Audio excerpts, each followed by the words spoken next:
अस्सलाम वालेकुम, मैं हूं अरबाब जहांगीर। आप देख रहे हैं प्रोग्राम बस बहुत हो गया। पाकिस्तान को इस वक्त मुआशी और सियासी इस्तेहकाम की शदीद ज़रूरत है।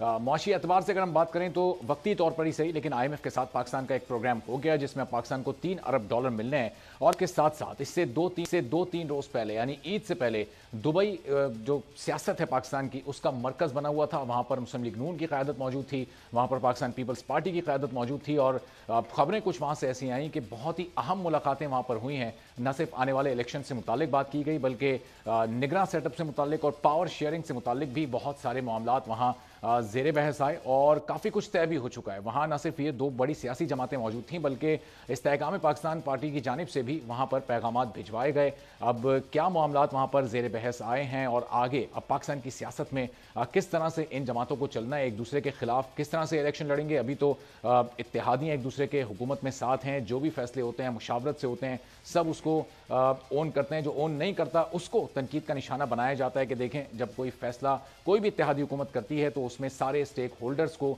जिम्मेदारी लेनी पड़ती है। अब आने वाले 2-3 माह में पाकिस्तान की सियासत किस रुख पर जाएगी, क्या इलेक्शन वक्त पर होंगे या नहीं होंगे, मियां नवाज शरीफ की वापसी होगी पाकिस्तान में या नहीं होगी, और होगी तो क्या असरात वो मुरतब करेगी, और आने वाला वज़ीर आज़म क्या पाकिस्तान पीपल्स पार्टी से होगा, मुस्लिम लीग नून से होगा। आज के प्रोग्राम में गुफ्तगू करते हैं। मेहमानों का आपसे तारुफ कराते हैं। हसन मुर्तज़ा साहब पाकिस्तान पीपल्स पार्टी से हमारे साथ मौजूद हैं, साहब जमीयत उलमा इस्लाम से, और आयशा गुल अलाई साहिबा काफ लीग से कुछ ही देर में हमारे हमरा